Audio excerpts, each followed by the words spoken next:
Okay, I think that's just about 1 minute. Can everybody hear me okay? All right, great, thank you. Good afternoon and welcome to the Dole Institute of Politics and this month's Fort Leavenworth Series program on the Tet Offensive. My name is Audrey Coleman and I'm the Assistant Director of the Dole Institute and its Senior Archivist. Before we begin today's program with Bud Meador, I'd like to take this opportunity to tell you about a special exhibit opening at the Dole Institute next month.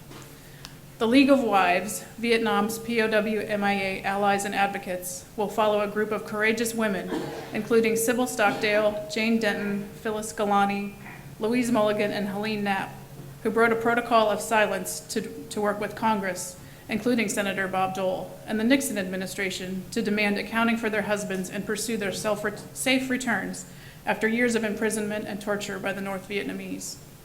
These women led the movement to form the National League of POW MIA Families. The exhibit will feature their stories and those of their allies in the government and beyond. We'd like to invite you all to join us for the exhibit opening on Sunday, May 7th, and the exhibit will open to the public at noon.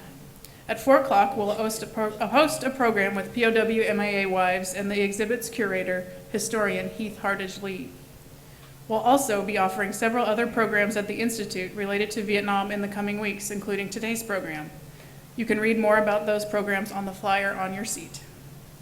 Please note that next month's Fort Leavenworth program will be held on Thursday, May 18th, instead of the normal date of the first Thursday of the month. Finally, we have a special request for you. If you are involved with any community groups or know others who would be interested in our exhibit and Vietnam programming, we encourage you to help yourself to the additional flyers at the back of the room and share them with those who might be interested. The exhibit will be on display at the Institute through December of this year. Today's guest speaker enlisted in the Marine Corps on the day of his high school graduation, May 24th, 1965. He spent 2 years in Saigon, serving as a watchstander at the U.S. Embassy and at all USAID posts in the city. Later, he served as one of 8 Marines assigned to the Personal Security Unit for the Ambassador Ellsworth Bunker. Please join me in welcoming Bud Meador. Thank you. Thank you very much. Thank you. Tet Man Tao, which is Year of the Monkey, 1968. Tong Kong Hik, Tong Yoi Nhai, General Offensive, General Uprising. That's what it was called by the North Vietnamese. I want, first of all, to thank very much the Dole Institute for hosting not only me today, but our program where we've been able to be with you for a number of years now. Don't they do a great job? These guys really do a great job, don't they? They bring out some great people, and every now and then they'll let an old jarhead come in here to mumble around a bit. I want to acknowledge a few people in the audience. First, my director of my department, Colonel Tom Hansen, Dr. Colonel Tom Hansen. He is my boss, probably the most knowledgeable man on anything military in Vietnam in the world, or certainly in the United States, Dr. Jim Wilbanks, my former boss. And when you see some maps today, I have to tell you, I plagiarized them all from him. I got him, he said, "Can I use your maps?" And they're great maps. He said, "Go ahead and do it." So anyway, thank you very, very much. A number of my teaching faculty members are here. I appreciate very much your journey down. And we have one rascal in the audience, Tom Dazé, West Point graduate, probably the one man that marched off more demerits at West Point than any cadet in history. He's here with us. So I appreciate that. Just out of curiosity, how many of us here served in Vietnam? Good number. Good number. And I appreciate your service. Well, this is me. I'm up in the Department of Military History. And I was given an opportunity to come down and speak to you on the Tet Offensive. What I want to do today is give you a brief overview of Tet, but really focus in on the attack on the American embassy in Saigon. That is a fight that, in my judgment, was probably the most insignificant tactical event of the war. But strategically, it was probably by far the most important one. Where 20 bad guys come into the compound, 19 of them do not survive. We capture one, we interrogate him, And I finally got to read his interrogation about 5 years ago. And we know there were a couple of guys across the street, snipers taking shots at some of our guys. As a matter of fact, killed one of them, who we think got away. But 20 got into the compound. And so I want to talk to that in some detail. Unknown as a general proposition to the American public is how Ambassador Bunker and General Westmoreland were coordinating in the first moments of this attack. Virtually nobody knows that. I mean, there's not that many of us around who knew these folks and had an opportunity to talk to them and being around them. And moreover, there's not many folks who have had the experience of talking to some of the guys who were in the 101st Airborne who eventually came to our rescue.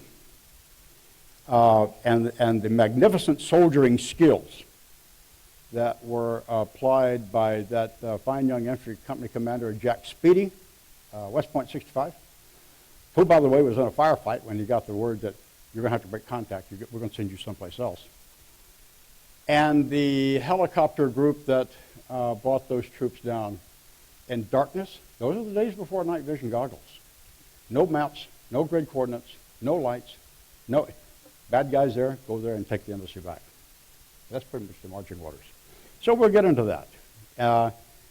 And if at the as we go through, if you have a question, raise your hand. We'll talk about it. And if not, then we'll have a little seance at the end and see where you are. I want to thank the Dole Center again for giving me for about 4.5 hours to do this. I'm told that time is unlimited, so here we go. Here's the map. This is Vietnam. As you look at it, if you were to look up to the northeast, you would see the Philippines. Of course, north of that, you see North Vietnam, north of the demilitarized zone there. Out to the South China Sea. Quite narrow up at the top, large down at the bottom, mountainous at the top. Matter of fact, if you were looking to talk to someone who has been back of late, Dr. Wilbanks has been back. The place has much changed relative to what it was there what it was like when we were there. And the people, largely agrarian, kind, my experience, let me put it that way, my experience, kind, energetic, industrious, smart, appreciated education. I found them to be a completely delightful people. The region is fertile. It grew a lot of rice. And when USAID later on in our effort there introduced miracle rice, it was able to produce enough rice to feed really all of Southeast Asia. The history of the place is deeply, of course, influenced by China and surrounding neighbors, and in the last 100 plus years, European powers, France in particular. The politics from the time that we got involved were always tumultuous up until about September of 1967. I may have a few words about that.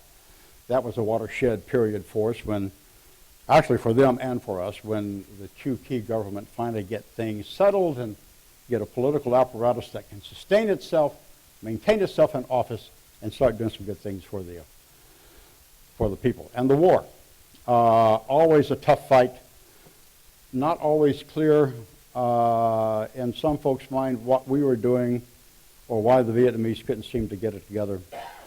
But where to from now? Why Vietnam? Vietnam was sort of caught up in the crosshairs, at least as far as our involvement was concerned, of coming out of World War II. I'm sure most of you know that Mr. Roosevelt had made it very clear to the Brits and French that we will not help you reinstitute your colonies and pre-war holdings. Well, Mr. Roosevelt passes away, and Mr. Truman is not so much aware of that, nor does he have the same world that Mr. Roosevelt had. He is facing a very aggressive Soviet Union. As of 1949, October 1949, he is facing a Communist Party in China. A lot that we look back on now, so we may have made a missed call on this, that, and the other, but that was not known then to Mr. Truman. He had to act on what he knew at the time and the stuff put before him. So we become involved when the French finally leave as a result of Dien Bien Phu. The loss was really in Paris, I might add. We become increasingly involved, and it just continues to escalate until the 8th of March, 1965, when although things are starting to progress somewhat for the South Vietnamese, it's very clear that militarily that if we don't up the ante, they, even with our air support, they will not be able to sustain themselves.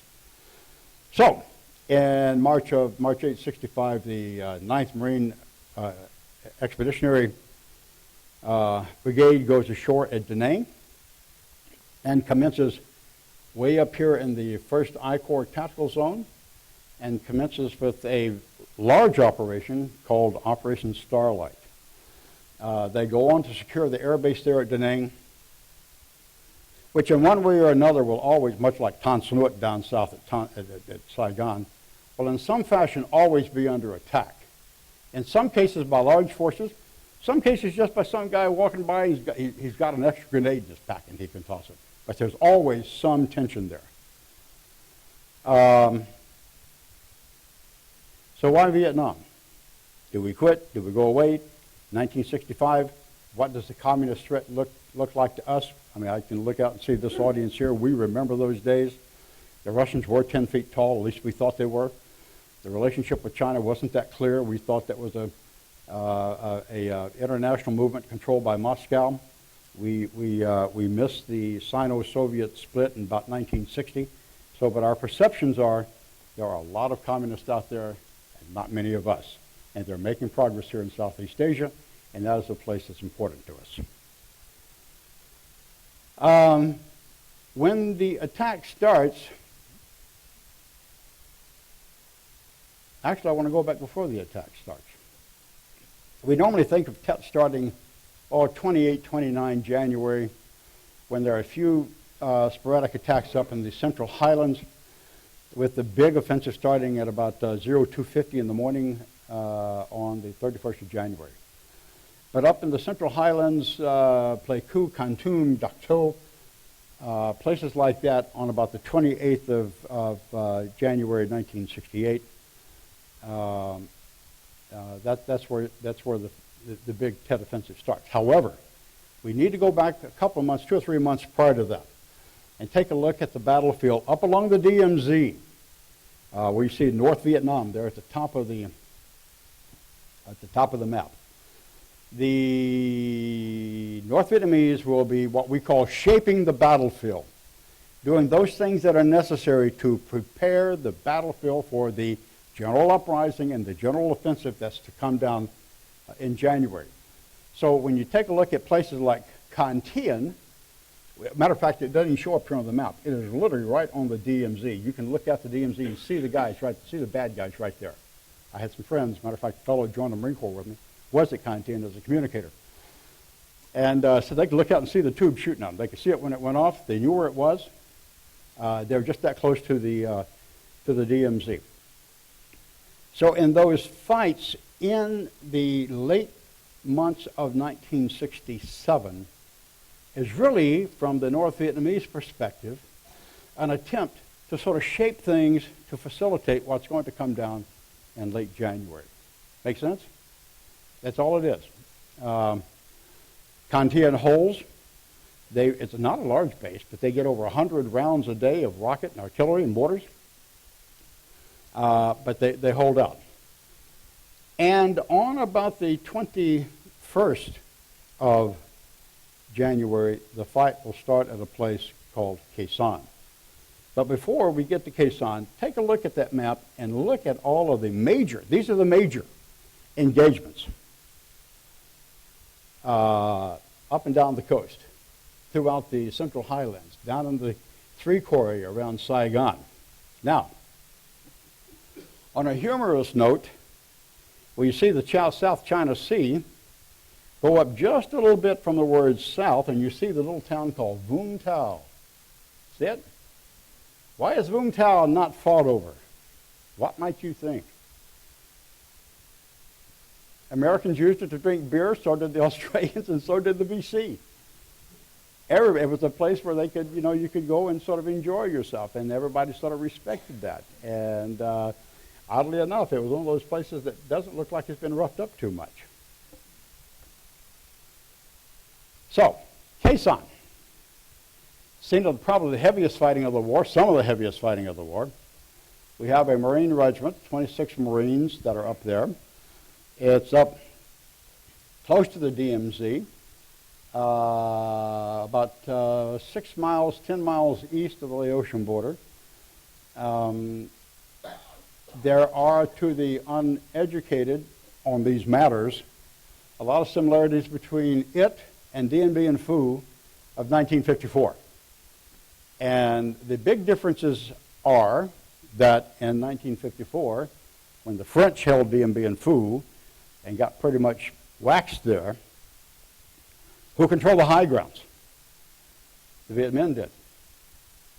At Khe Sanh, we pretty much control the high grounds. Now, some of the hill fights around Khe Sanh are pretty grim. Some of those hill fights actually degenerate into hand-to-hand bayonet fighting. A former Marine with whom I served in Okinawa was in the fight at 861 and in fact was bayoneted. And he had the good sense to take care of the fellow that did that. But there was an awful lot of heavy fighting around the hills of Khe Sanh, but we controlled the high ground. In Dien Bien Phu in 1954, the French artillery commander rather proudly thought that his artillery could not be outshot and that the Viet Minh could never get the artillery to the high ground. Well, at Khe Sanh, we controlled the high ground. And secondly, artillery to artillery, we had them badly outnumbered. There were better part, I think, of 40 or 50 tubes, as I recall. At Khe Sanh itself, 105 millimeter and 155 millimeter.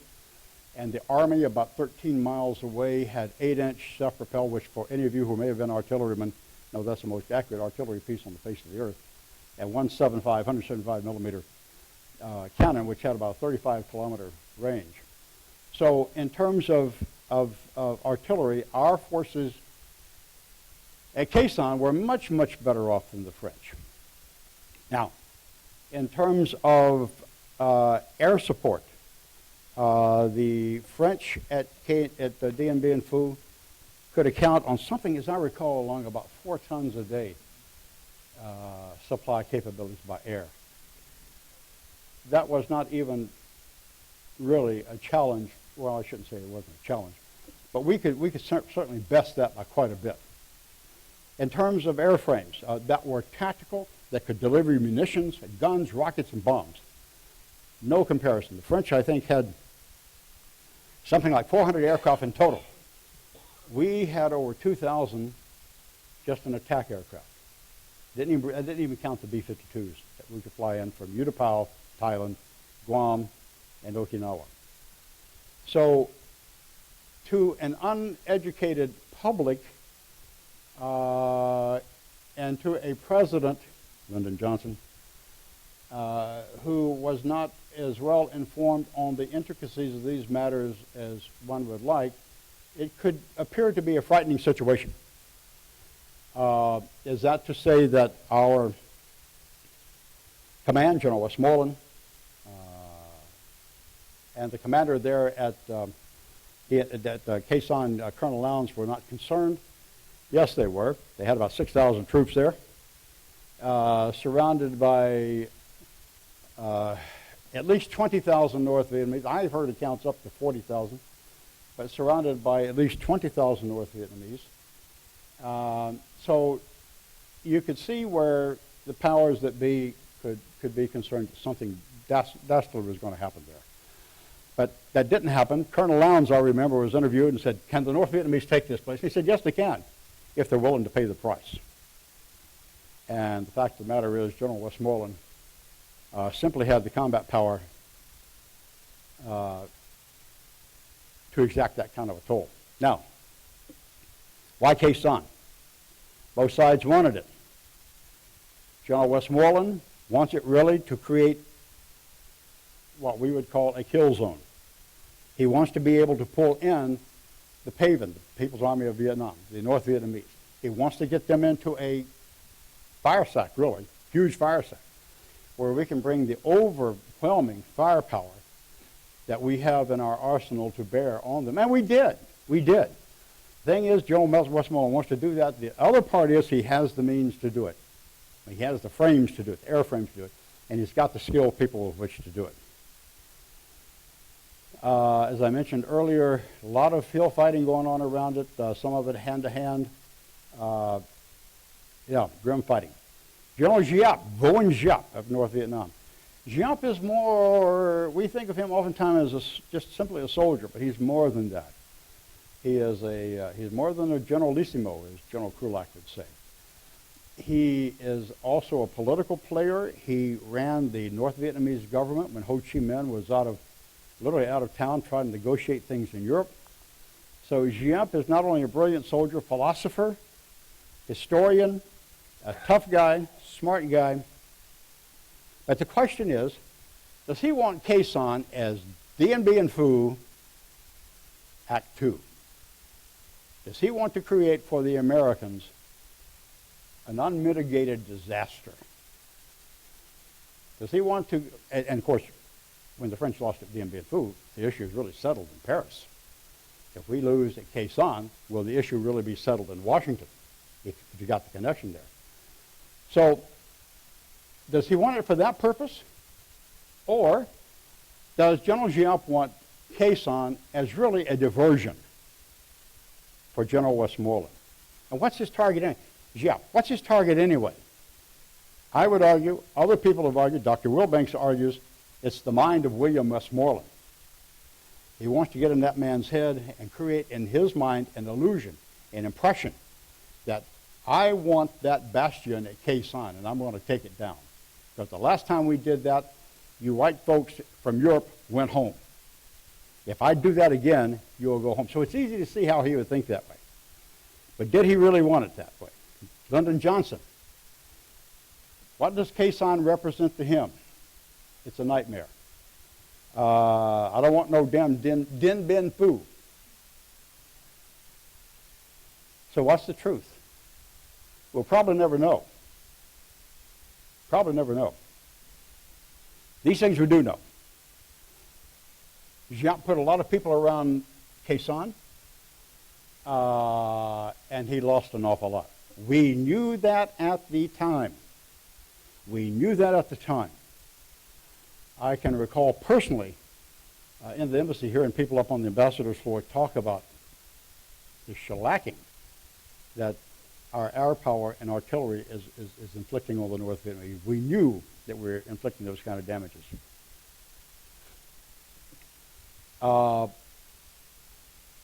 That said, Khe Sanh held. So can we say that Westmoreland was successful? Yes, the Americans were. When Giap starts pulling his people away from Khe Sanh, does that mean he's defeated? Well, he's able to pull units that are not that badly molested in some cases away and send them down to a place called Hue to fight there at the Citadel against the U.S. forces and Vietnamese forces there at the city of Hue. So we'll probably never know. But one thing is for sure. Giap was well positioned that if Khe Sanh fell, or if we packed up and ran, he was well positioned to say, we won. We drove the Americans out of Khe Sanh. If, on the other hand, he decided to simply go pick up his troops and go away, which he did, he could also say, well, I had other fish to fry. I had other parts of this campaign that I wanted to take advantage of. And having now distracted the Allies with this humongous force up north, I can go about the rest of Southeast Asia, or South Vietnam, and do what I need to do. Another place there in the I Corps area, a place called Hue. It's the old imperial capital. It's the cultural and intellectual center of Vietnam. It's close to the South China Sea, about 6 miles away. 140,000 wartime population. treated pretty much as an open city by both sides prior to 68, divided by the beautiful Perfume River. Anybody that I had talked to who had spent time there prior to 1968, actually much like Saigon prior to 67, 66, 67 time frame, spoke only in glowing terms of how beautiful it was, how peaceful it was, tranquil, what a lovely place it was to be. However, it was a very tough place to fight. It was a place ripe for atrocities, and the grimness of the fight was so tough that I even put an extra M up there in Grimly, just to accentuate that point. Actually, perhaps I hit the key the wrong way. That's what really happened there. But it was a very close fight at close quarters. Good example right there, in and around the Citadel. Citadel walls 30 feet high, 40 feet thick, surrounded by a moat up to, I think, 10, 12 feet deep, something like that. The dimensions on this thing are enormous. I think three-sided, 2,700 yards per side. This was an enormously tough place to take down. Beautiful before the fight started. You can see the results of it there. That's just in one sector. Unfortunately, we see a young Marine there that has gone on to meet his maker. But Hue is a vital, vital place. Why is it ripe for atrocities? Well, it has a lot, first of all, it's a vibrant place. Secondly, it has a lot of intellectuals.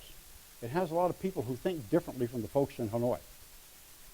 And in that respect, it is ripe for the plucking if you can get a force in there that can do that. And for a short time, the North Vietnamese did that. And the casualty list, as you probably read about the atrocities there, goes into the thousands that were later discovered in mass graves, by the way. There's another Marine outfit fighting outside the Citadel. Tough going. The attack, by the way, is going all up and down through the country. There's no place really where you don't see conflict going on as a general proposition. But moving south onto Old Saigon, there was a time that it was thought of as the Paris of the Orient. We had, as we were building the new embassy there, we had a detachment of Navy Seabees. These fellows' mission in life was to travel to wherever it was we were building new embassies and check the structures for electronic listening devices as the place was being built. That was their mission in life. Some of these fellows had been up the Saigon River to Saigon back before World War II. Before World War II. Said very, very nice things about the city. Paris of the Orient. Beautiful old city. Resourceful people. Entrepreneurs. Appreciated education. Industrious. Still had an era of French influence there. As a matter of fact, Henry Cabot Lodge, when he was the ambassador, used to go out to a place called the Cercle Sportif for his swimming and for his tennis and things like that.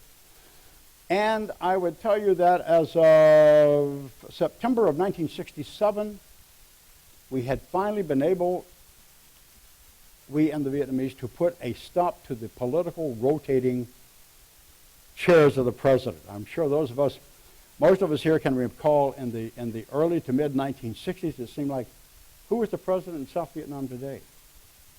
One after the other, after the other, after the other would come and go. Nguyen Cao Ky, the heavily mustached aviator, will be the vice presidential candidate, and Nguyen Van Thieu, lieutenant general, will be the presidential candidate. They will conduct this campaign and win it, and win the election. And starting about 67, you'll see some political stability in Saigon, the likes of which we had not seen before. And that administration will remain in place until, 1975, when eventually, the North Vietnamese come down, take the place. We're gone by that time, sadly, and the rest is history. Let's talk to the attack on the embassy. This is what it looked like. This is a painting. We'll get into some other stuff in just a bit.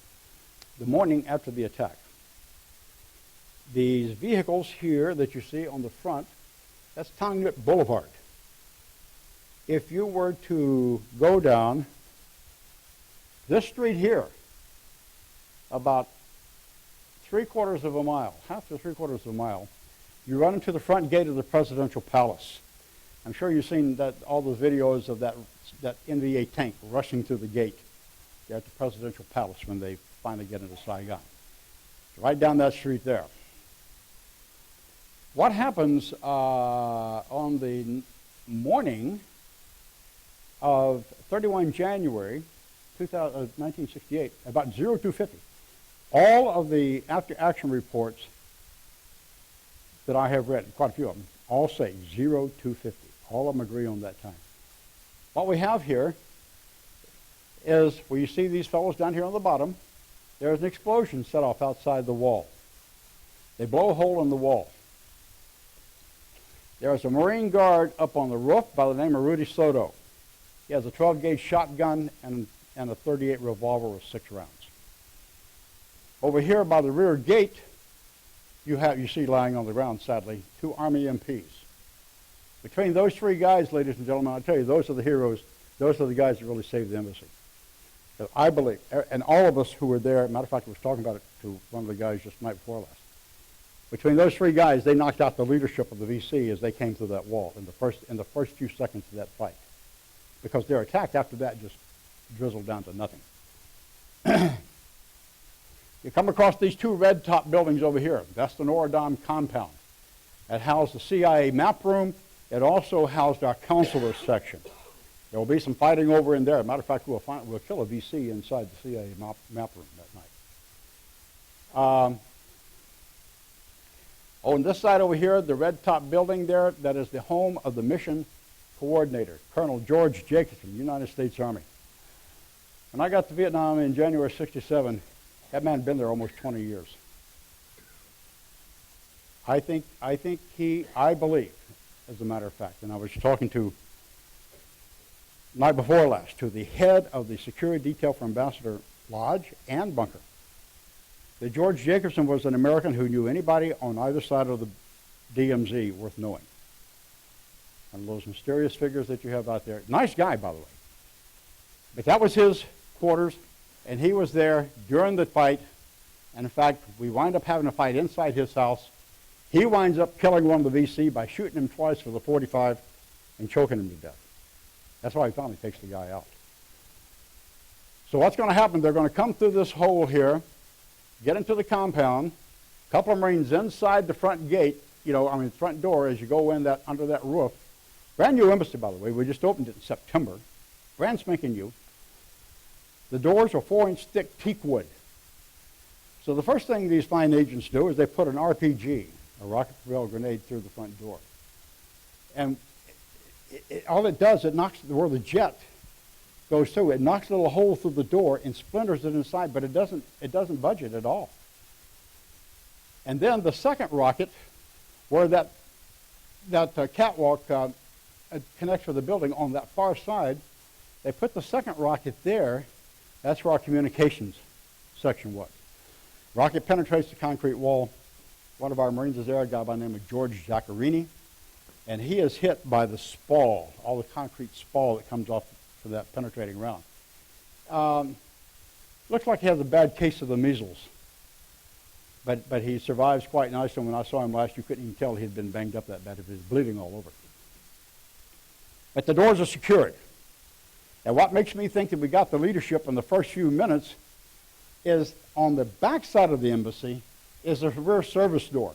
You could have taken a .22 pistol and blown that thing open. Nobody ever touched it. Nobody ever touched it. And we know that we know it was an inside job because one of the guys that perished there was a fellow that we all knew. We had all worked with. Matter of fact, he was the guy that drove us around to collect all the classified information so we could take it back to the embassy and incinerate it. That night, his VC. That night, he met his maker. So the fight is going to go down inside the compound from atop the roofs over there in the Nordon compound, bringing fire down into that. Now, the whole place is blacked out. And you can't see anything going on inside. And our company gunnery sergeant, Morrison, has the good sense to say, if we go over the wall, they will see us. And if we go over the wall, they'll take us out as we come over. Let's wait till the daylight so we can see them. And that's what happened. Now, a couple of other things I want to point out to you. By the way, you're looking to the last American to leave that side gate before the round started hitting. See this gate over here? About halfway up the wall.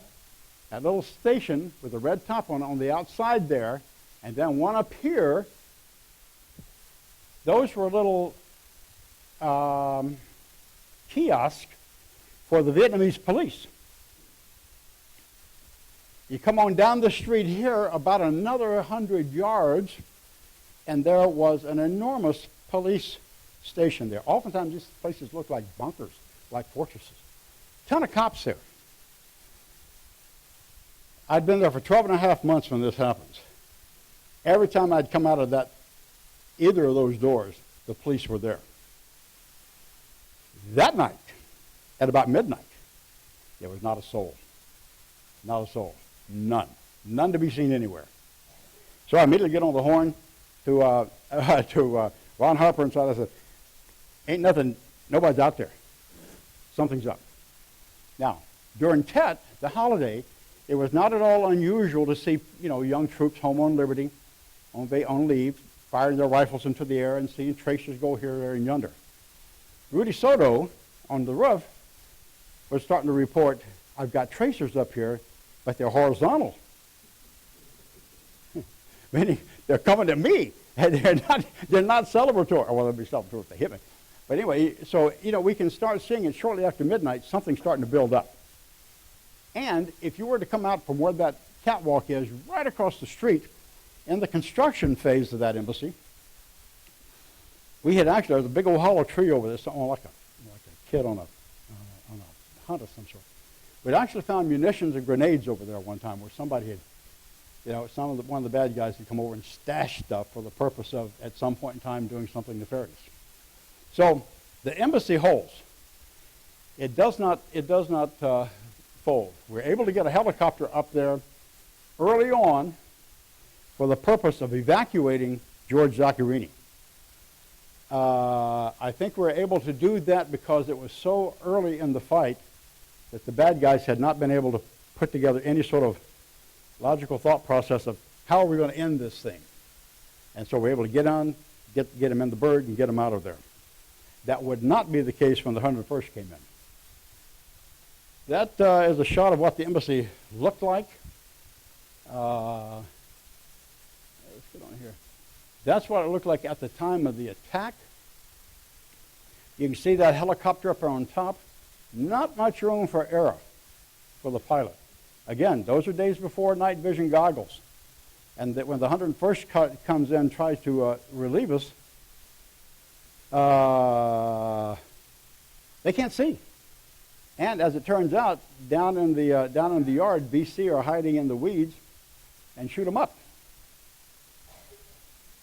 That's the hole through which they came initially. You see that they blew it in there, and if you were to come straight over this way about 50 yards, is where we had our two Army MPs, 716th MP Battalion. Between those two guys and Rudy Soto up on the roof, we think that they're the ones that took out the VC leadership as they came to the wall here.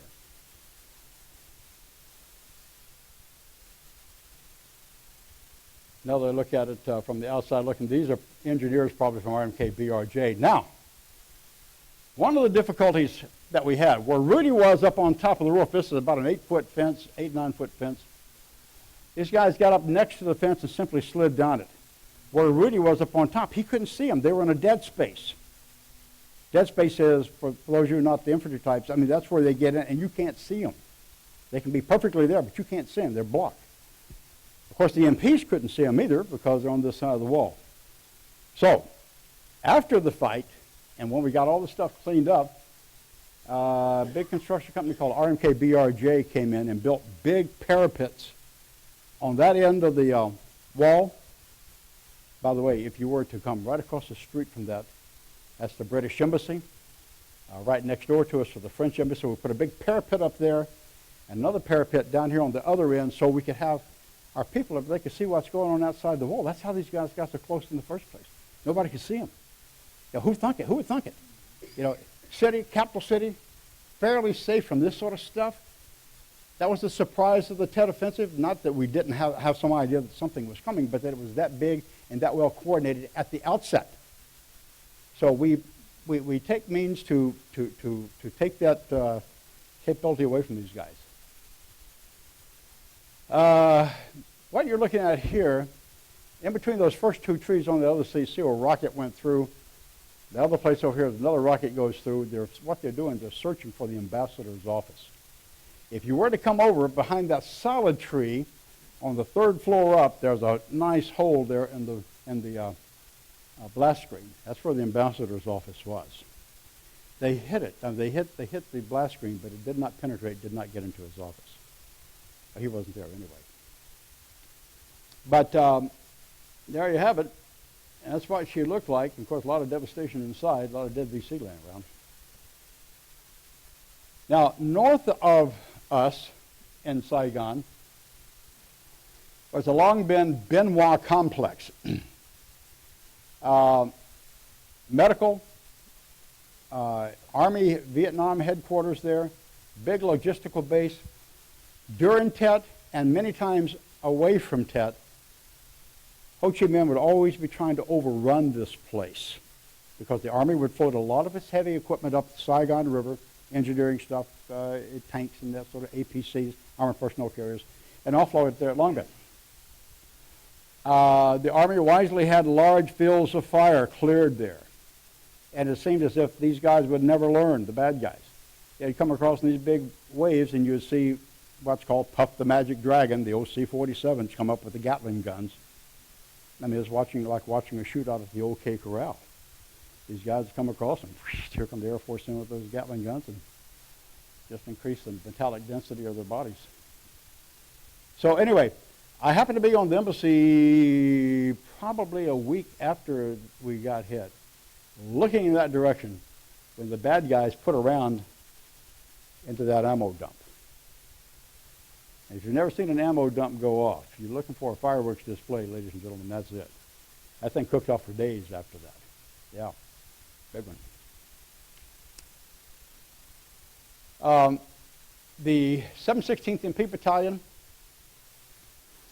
was very heavily involved in the fight there in Saigon, not just at the embassy, but in Saigon. We were very close to these fellows, good soldiers. And they fought bravely, they fought well, and they also took some heavy hits.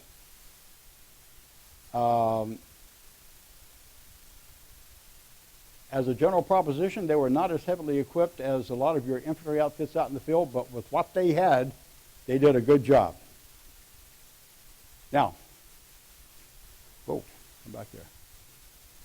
This photograph here, I'm sure you've seen it before. This is during the cleanup. This occurs very shortly after the scene is declared secured. This gentleman immediately on the left is Colonel George Jacobson. He's the mission coordinator. That was the gentleman I mentioned earlier too. He had been there for so long. This fellow, you know, we hear people now talk about operations, you know, when we do operations abroad, how well are we, as the military, talking to the State Department, to USAID, to the, you know, interagency. It was his mission to bring all these people together. And what George Jacobson would do with great regularity would be to assemble all of the main players, and we're talking about people like General Westmoreland, and his successor, General Abrams, the head of USAID, the CIA guys, and all the interagency people would come into the embassy for probably a bi-weekly, as I recall it, seance with the ambassador, the country chief, Ellsworth Bunker. That's George Jacobson, of course, and General Westmoreland. When this is shot, the engineers are still in the back of the embassy clearing up unexploded ordnance. RPGs, things of that nature.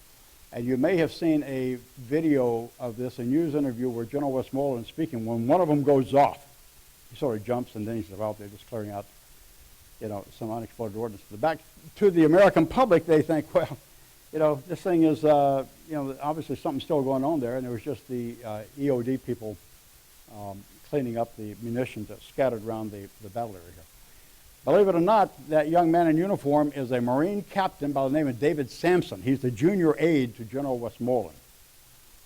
The fellow next to him is Captain, eventually Lieutenant Colonel Robert O'Brien, commanding officer of the Marine, or the officer in charge of the Marine Detachment Saigon, and then Roy Banks is next to him, Staff Sergeant Roy Banks.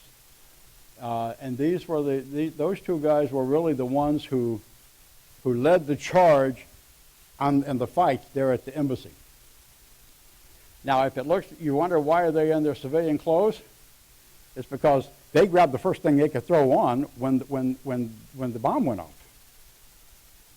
Yeah. Now, let's talk about that just a second here. Then I want to move on. Fighting is going down all over Saigon. Famous shot.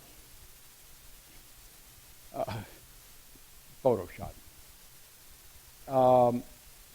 Interesting comment he makes to a reporter. Buddha will understand. Will you people? And what has just happened there, as I understand the story, one of his senior, probably this is Brigadier General Ngoc Loan, who was the commander, if you will, of the Vietnamese police. And one of his colonels and his family had just been mutilated by the team members of this guy here. His troops found him, brought him to Luan, and if you've ever seen the video, Luan just walks up to this guy, just waving his pistol aside, everybody gets away and does it to him right there. That didn't earn us any friends. But ladies and gentlemen, this was going on all over town. Bad optics? Yeah. Brutal fight? Absolutely. Absolutely. Now, I want to tell you a story about entering the 101st Airborne. This was a magnificent soldiering story that is known probably to me and just one or two other guys. I took a long time putting this thing together. Ambassador Bunker, when the attack starts, is evacuated from his quarters. His quarters are about 2 or 3 blocks from the embassy. He is evacuated. He's put in our 3-ton Plymouth Fury with a rocket under the hood, and is taken to the quarters of 2 of our State Department security officers. He there establishes communication with General Westmoreland. And the conversation goes something like this. VC's at the embassy. We cannot let it fall. General Westmoreland says, in essence, that's right. We'll do something about that. General Westmoreland then turns to Lieutenant General Fred Wayan, who will eventually replace General Abrams, who will eventually become Chief of Staff of the Army, who at that time was Commanding General 2nd Field Force. And the message is simply this. VC's at the embassy. We need to make sure it doesn't fall. Okay. Wayan turns to his CG 101st Airborne, Major General Carlente Barsanti. A little bit Swahili. Barsanti had a tremendous combat record in the Second World War, highly decorated soldier. And the message that he gets is, VC's at the embassy and they've got it. See the little slight twister? They've got it. We need to go back there and take it back. Okay. What happens then is General Barsanti pulls Captain Jack Speedy, CO of Charlie Company, 1st of the 502nd Airborne, 2nd Brigade, 101st. Pulls him in out of a fight there at Long Benoit. They're engaged. They're on the line. They're hooking and jabbing with the Vietnamese, as Speedy, is taken back to meet with General Barsanti. I had an opportunity to interview these two guys together about 5 years ago, and I spoke to them both yesterday morning on this very same thing again. And the conversation goes like this. General Barsanti with his finger in Captain Speedy's chest. You're going to take your company. You're going to get all those helicopters. You're going to go to Saigon to the embassy. VC's got it. You're going to take it back. End of discussion. That's the end of the mission statement. Just like that. For those of us who've been in the military, you can see a fratricide building all over the place here. It's pitch dark. This is not a good situation. Then, General Barsanti calls in Major Bliss, who's the OPSO, and the squadron commander who had arrived in country the day before. Had not even had a FAM flight yet, familiarization flight. Had no idea jack squat about anything other than he was in Vietnam someplace. And the message is this, fingers in the chest. You're going to take that infantry company, put them on your airplanes, you're going to go to Saigon, you're going to land on the embassy and take it back. The VC's got it. So those are the messages that those three Army officers have, coming down from the commanding general, emanating with the ambassador, General Westmoreland, and down the chain. So what happens, no radio frequencies. They have no idea that we're there. They have no idea that the 716th MP Battalion's there. They have no idea that there's a humongous Vietnamese police station a block away. No radio frequencies. No coordinates. No aerial photos. Dark of night. Before night vision goggles. And said, go to Saigon and take it back. So, yes, sir. You get in the birds and they take off, and what happens is Major Bliss is wise enough to say to the colonel, and the colonel's a very smart guy, he says, this is my second tour, by the way. He was on his second tour. He says, please let me take it. I've been here. I've done this. You just got here. You're still asleep. let me fly this thing in. So he does. They go down, they look around, he can't find it, and he puts his flight into orbit over the Saigon River. And then Bliss, in his helicopter, he's got Jack Speedy and some of his infantrymen and his radio operator. They go off, they find the embassy. And as they are coming in over the mission coordinator's house, and there's bushes and plants and trees all over that place. Who's hiding down there but Ho Chi Minh? So as they're coming in at a high, what they want to try to do is come in at a fairly good rate of speed and then stop and then set down. Well, bad guy sitting there waiting for them to come in. And they light the plane up. Rounds go through it, hit a couple of troops inside. All of a sudden, red lights start going off on the dashboard, and he has to break contact and head back. Picks up the rest of his flight and heads back to Long Binh. Plane has to set down en route back. They can't make it back. Then they get a bird in, evacuate the wounded. I asked Captain Speedy, I said, how do you know they were wounded? He said, the blood was splattered all across the hood. The ceiling of the helicopter. So they go back, refuel, pick that same infantry company up, and then come back and try it at daylight. By that time the fighting's over. So they'll come in, and these guys will spend the next 3 weeks with us. Thank God they did, because I'm here to tell you, ladies and gentlemen, we Marines didn't have much more than pea shooters and gravel in the driveway to throw at the bad guys. True story. Shades of Benghazi. So these guys stayed with us for 3 weeks until things in that neck of the woods started to settle down. Magnificent soldiering, right from the ambassador, the 4-star general, right down to the pilot and the captain, infantry company commander. In a matter of minutes, you got to go to Saigon, embassy's there, take it back. Once again, Captain Speedy, I said, did you know anything about the guys who were on the ground there? Did you have any idea who was there, and did you have any way to talk to them? He said, I had no idea. No idea. I mean, the things were just happening so fast. Bang, bang, bang, bang. I mean, a bunch of you have been there. You know how that happens.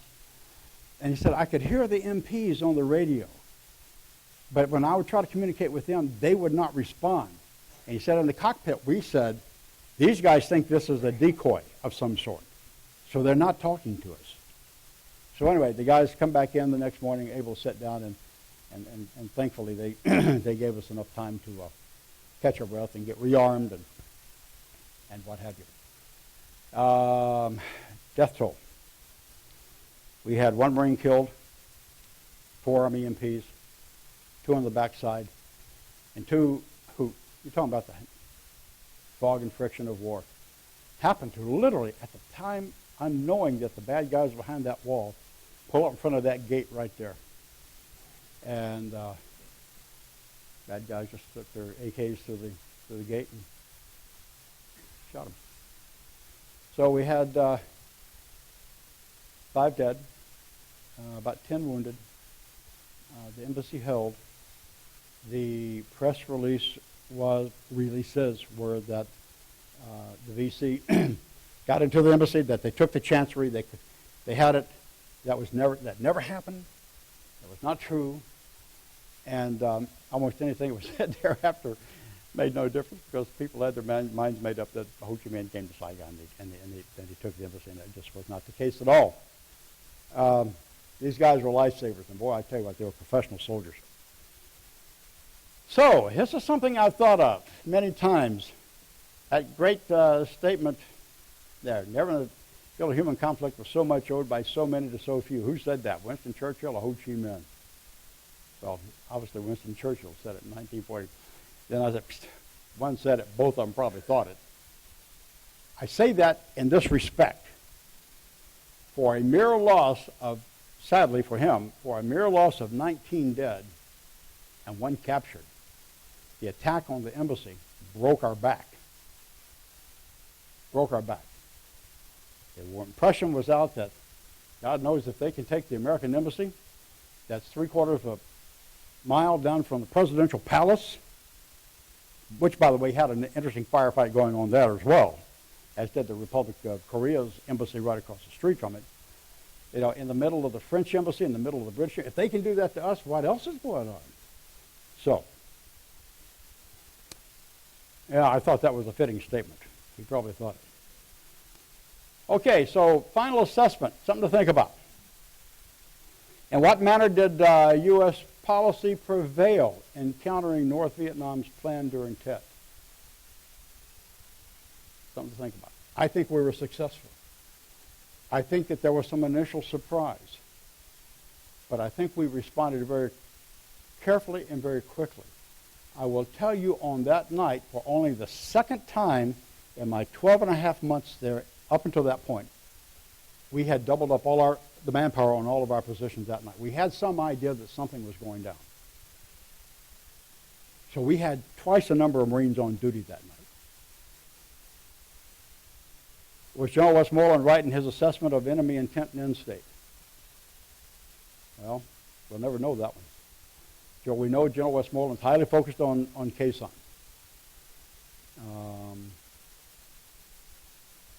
Yeah, that's something for America to think about. What could have been done differently, if anything? Given that President Johnson would not let General Westmoreland and the military do things outside, really, to speak of the confines of South Vietnam that were fundamental and decisive, I don't know if we could have done anything different. So in the end, was the final result settled on the field of battle or in the halls of Congress in Washington? Something for us to think about. Okay, that's my story, and I'm sticking by it. We were winning it when I left. and I tell people I was there 24 months, 12 days, and 2 hours, and 5 minutes. I don't know why I looked at my watch at 9 o'clock in the morning, 12 January 67, and 11:05, 24 January 69. And that has just been burned in my little grunt brain ever since then, that 24 months, 12 days, 2 hours, and 5 minutes. What are your questions, if any?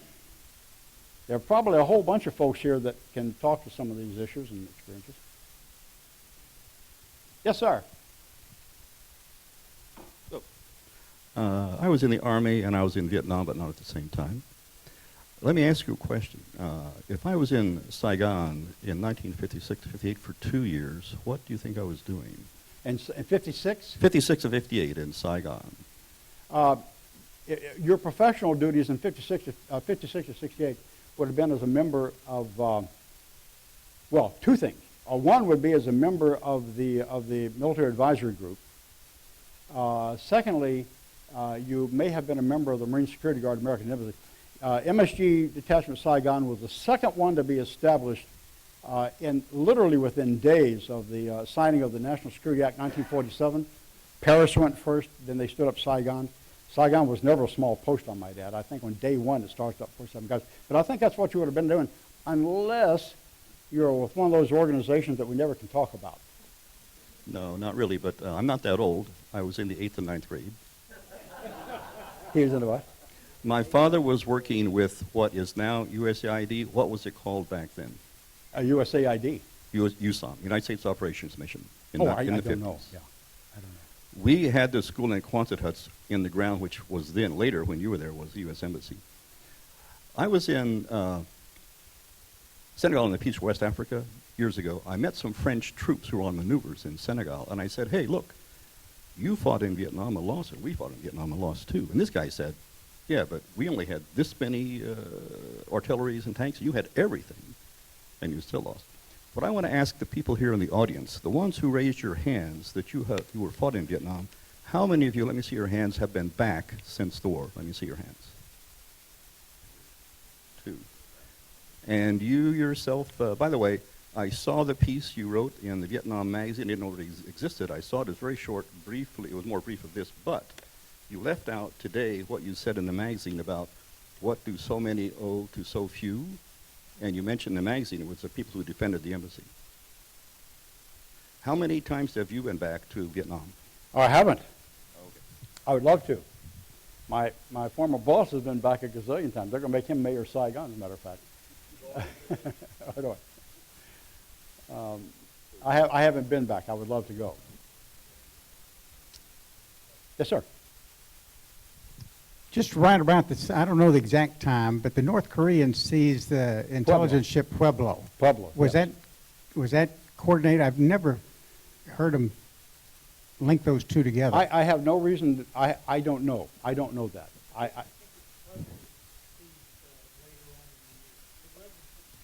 Yeah, it was early in January. Now it was in January '68. However, the USS Enterprise, when that happened, was pulled off a Yankee station off of Vietnam and sent north to Korean waters. Now, by that time, I think the issue was pretty much resolved up there where they already had our guys and were gone.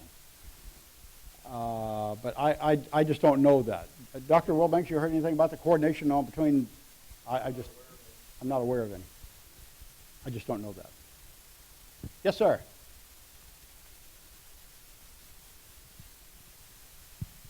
I was Assistant G4 Operations for the 3rd MAF up in I-Corps area. And your comment about Quezon, I was in there several times during that period. And our biggest problem was aviation fuel. And other than that, we had no problem keeping the bunkers filled, so to speak. However, the political influence was quite strong. It was not unusual to receive a telephone call, from the Pentagon where someone had asked, how many rounds of this do you have? Yeah.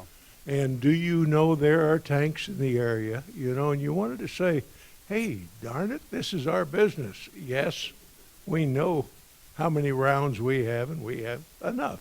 Yeah. The other comment I'd like to make, where you said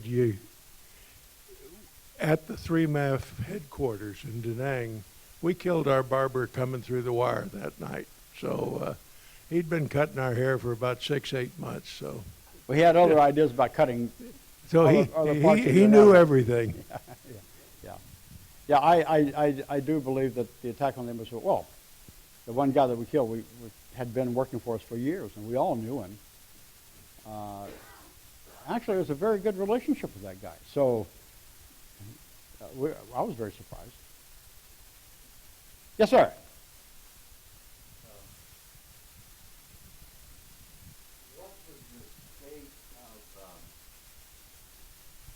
What was the state of intelligence prior to the Tet Offensive?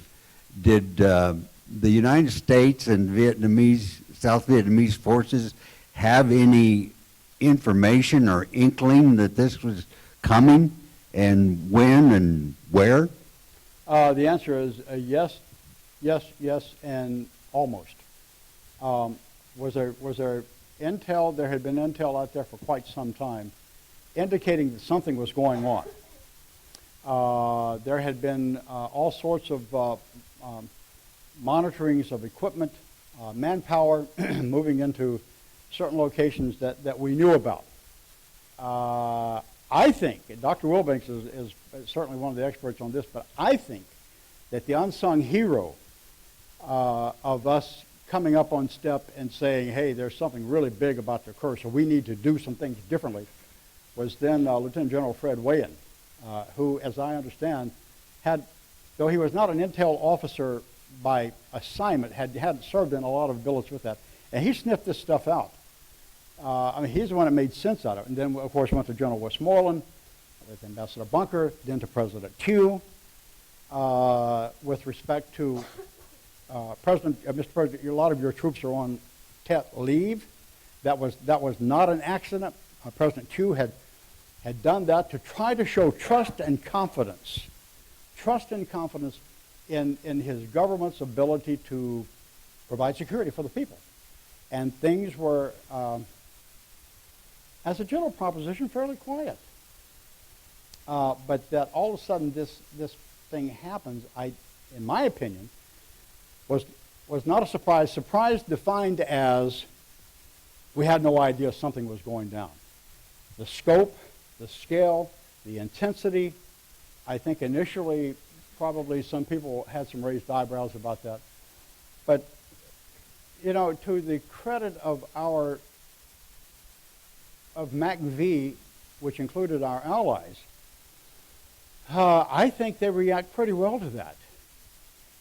If you read the North Vietnamese take on that, I think they would agree. For example, in this book here, Hanoi's War, Dien Hang Thi Nguyen. There's an interview that she does in there with a very senior Vietnamese officer who says, with respect to the impact on the morale of the American people back home after this thing happened, says, we had absolutely no idea that was going to happen. You know, that was never part of the calculation. And we really never thought that was going to be an issue. But when it was, we took advantage of it. So I don't think that we were caught as much unaware as the press would have you believe. Had we been, given the size of that offensive, about 80,000 troops jumping on you all of a sudden, things could have been even more tenuous than they were. Does that answer your question? It may not satisfy your curiosity, but does that answer your... Okay. Any other views on that? Yes, sir. Okay. I just had a question. What is considered to be the official date of involvement of the U.S. in Vietnam? Oh, God. Is there such a thing? Boy, that's a great question. In terms of the major troop deployments, I would tell you 8 March 1965, when the 9th MEB goes ashore at Da Nang. I think that's in terms of the major troop. Now we had a lot of advisors there. We had some aviation units there and things like that. But in terms of mainline combat units going ashore, I think that's a time frame you can look at. 8 March 1965 for Operation South. What was that? Yeah. So we'd had people there doing things for a long time. Yes, sir. Just a follow-up question. U.S. Army One Star with 43 others accompanied 2 Chinese armies to take the surrender of the Japanese in September of 1945. You could start in September of 1945. All right. Well, you know, it's interesting. It's interesting. You know, if you read, you know, Lieutenant General, the late Lieutenant General Victor Krulak's book, First to Fight. He tells you that his first inkling, his first ever hearing the name Khe Sanh, comes about when he is a lieutenant with the old China Marines in 1937, and his battalion commander had gone down to Indochina, to hunt tigers, and hunted them in the Quezon Valley. And so Krulak writes on it, says, I first heard of Quezon in 1937. So, you know, there's always Americans out there doing this and that. But I would think, unless somebody's got different information, if you're looking for a major troop commitment, a major combat body, I'd take a look at 8 March 65. And when, finally, just real quick, when was Benoit Air Base hit? Yeah, which time? Well, I want to say the first, as far as I know, the first time, but Oh, God. when we took very significant damage and casualties. No. Okay. Yeah. And keep in mind, too, when you talk about Benoit, same thing at Long Binh, same thing at Da Nang, and same thing at Tan Son Nhut, the big air base there in Saigon. On any given day, you could always hear the automatic, especially the 50 caliber machine guns, because those things open up, you could just carry forever. It didn't have to be any big offense going on. You know, you just might have some VC out looking for something to do that day, and they decided they'd jump this American patrol, and then there'd be a big fight, you know, come along. But that was with some regularity, yeah. And you can hear it all over the city. Yes, sir. I'm really out of my depth on this one. Most of us are. I'm really sorry to ask this question in front of everyone, but I've read once that the Vietnam War was a proxy war with Russia. Is that, I don't even know what a proxy war means, but could you explain that a little bit more for me? Or was it not? Or what is a proxy war? And Let me give you my take, and then Lord knows there are a bunch of people here that can talk to this probably better than me. Are we in contest with the Soviets? Yes, we are. Then. Yes, we were. Did we have an issue in terms of trying to stand up or roll against the forces of communism?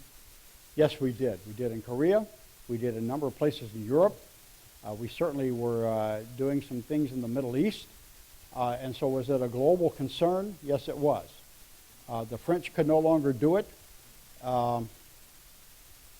They were out of the fight politically. So yeah, were we standing up against it? If I'm understanding you right, yeah. That's what we were doing. That's my take on it. Views out here?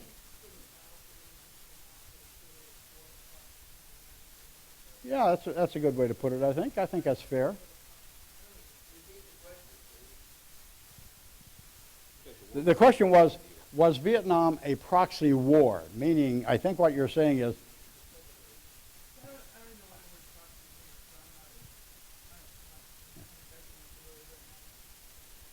there wasn't a second.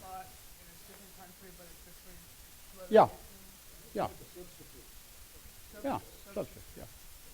Instead of fighting in Europe, which was generally considered the main battleground Sure. for most of our diplomacy and focus. All right. why was the battlefield chosen in North and South Vietnam? Why there? Well, that's where the fight was. Is that just like you choose a battleground to fight? No, I mean that's where the issue were, and that's where things were going to hell in a handbasket for us. Other questions? Yes, ma'am. Sir. What is your take on General McMaster's theme in Dereliction of Duty, that the war was not lost on the battlefield, was not lost in college classrooms, was not lost by the media, but was lost by the Joint Chiefs of Staffs from the very beginning, when they realized, they knew that the war was hopeless going into it, and yet they were too weak and career-minded to raise this with LBJ? I am first and foremost, I'm a General McMaster's fan. I think he's a fantastic soldier. From what I know of him, smart, tough, well spoken. Obviously, he's national security advisor now. My take on it, that's a bit harsh. There is an occasion, and the source on this is Lieutenant General Charles Cooper, U.S. Marine Corps, the late Lieutenant General Charles Cooper. November 1965. He is a senior Marine aide to the Chief of Naval Operations, Admiral McConnell. Harold K. Johnson, Army Chief Staff, McDonald, Chief Staff of the Air Force, CNO McConnell, and Wallace Green, Commandant, go with General Wheeler, Earl Wheeler, to the White House. They are invited by Mr. Johnson to give him their views of what's going to be required to win the war. Quite by accident, then Lieutenant Colonel Cooper is lassoed into this thing. He's the strap holder. He's the map carrier for all these flag officers. It's going to the White House, into the Oval Office. They're supposed to have an easel there. And he writes that, well, the easel wasn't there. And Lyndon Johnson says, well, Colonel, so you can stand there and hold the map. So it looked like one of these, Kilroy was there thing. He's standing there holding the maps. And so the array is Lyndon Johnson, General Wheeler, him holding the maps, then Harold Johnson, Admiral McConnell, and then General McDonnell, and then General Greene. President said, what's it going to take to win this war? General Wheeler gives him his view. And then he goes down to each of the members of the Joint Staff, Joint Chiefs, and they all give their take on his question. He breaks into silence, goes over, looks out onto the Rose Garden, and explodes. He comes back, he swears at these guys, he calls them all sort of foul, filthy, profane names. These are the senior officers in the armed forces. Stops, goes back over to the Rose Garden, has another seance with himself, and comes back and repeats that twice. Throws them out of his office. To my knowledge, as a body of men, as a body of military advisors, they were never back in the Oval Office during Lyndon Johnson's tenure as president, as a group. So I would tell you, in that respect, I think that's a wee bit harsh on those very brave soldiers, airmen, and sailors and Marines. Those 5 senior guys.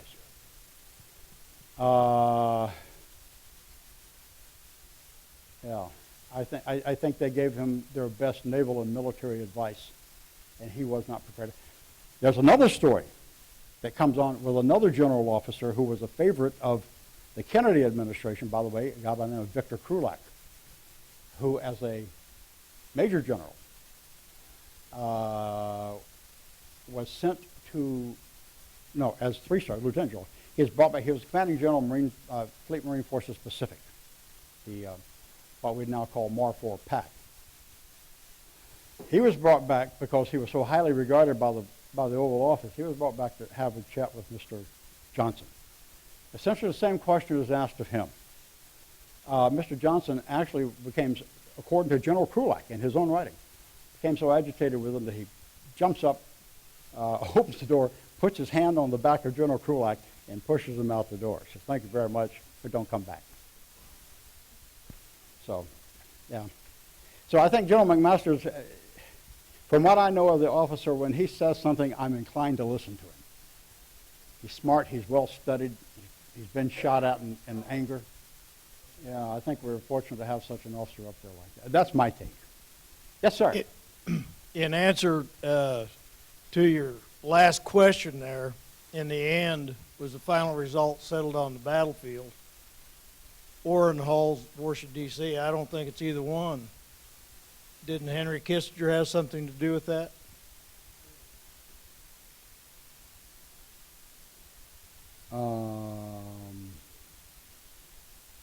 In ending the war, he was the negotiator there at the end, if I'm understanding your question right. Yeah, in the Paris. Yeah. And as I've learned, it was going on for a long time, and it was basically him doing the negotiating. Yeah, he was negotiator for a long time, as was Averill Harriman before him. We had a string of very competent fellows there. I don't know that. I mean, that would be speculation on my part. I just don't know that. Yes, sir. How we doing? I was a reserve squadron commanding officer in the Marine Corps Reserve, and in your opinion, was it strictly LBJ that didn't mobilize reserve, and do you think it would have made any difference? My opinion is it would have made a difference, but Mr. Johnson had other agenda items that he wanted to accomplish. Mr. Johnson was, I don't say this in any untoward, mean-spirited way, but Mr. Johnson had a very strong domestic agenda that he wanted to follow, you know, the Great Society, there was a statement that he makes after he leaves the office in which he says, I had to give up the woman I loved, which was the Great Society programs, for that bitch of a war. So I think he was deeply conflicted on that. Yeah, I guess that's my take on that one. Anybody want to go down and join up with me at the recruiter? I'll fix you guys right up. Yes, sir. The Secretary of State, who was, I believe, holdover from the Kennedy administration, and I can't remember his name except that he was a former law professor from the University of Georgia, maintained that the United States was bound Dean Rusk. Dean Rusk. The United States was bound to become involved in the Vietnam War because of the SEATO Treaty, Southeast Asia Treaty Organization, and that we had to honor our commitment under that. I think there's some truth to that, but let me venture this, and I can have stones thrown at me for this one. But let me venture this bit of philosophy. In the late 1940s, early 1950s, into the early 1960s, if not us, who? If the perception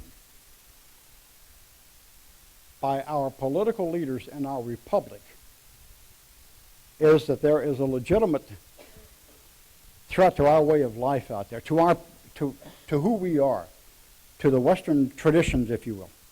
If not us, who? Who could do that? For example, General Johnson, Harold K. Johnson, after that rough treatment by Mr. Johnson, Lyndon Johnson, is heading back to his office. He says, I've had it. I will not tolerate that. Turns his car around. It's his intent to walk into, matter of fact, the soldier reports by General Westmoreland's a source on this. He drives up to, his car drives up to the gates of the White House. It's his intent to go in and put his stars on the president's desk. He says, I won't take that. He gets there and then he says, I'm hopefully making a point here. This is his argument. At this point in time in our history, if not me, who? Who knows more about the Army now than me as the Chief of Staff? Who is better qualified? Who has a broader handle on things today than Harold Johnson? So I guess what I'm saying there is, it's one of those moral commitments that we make as officers, and this is the philosophy part. And I think it's one of those moral commitments we made as a country, as a Western way of war, as a bit of philosophy that, some things are worth fighting for. I think that's the bottom line. Why we, and if you look at what was our intent, what was our end state in Vietnam anyway? The intent was a free and prosperous South Vietnam, unimpeded by external hostile military forces. If they want to vote for it, tiddlywinks or what have you, that's their business. But that was why we were there. I mean, that's pretty much set in stone that that's why we went there. And there's a real, I think, moral suasion to that argument that sort of trickles down through all the things we're talking about here. Okay. Anybody want to?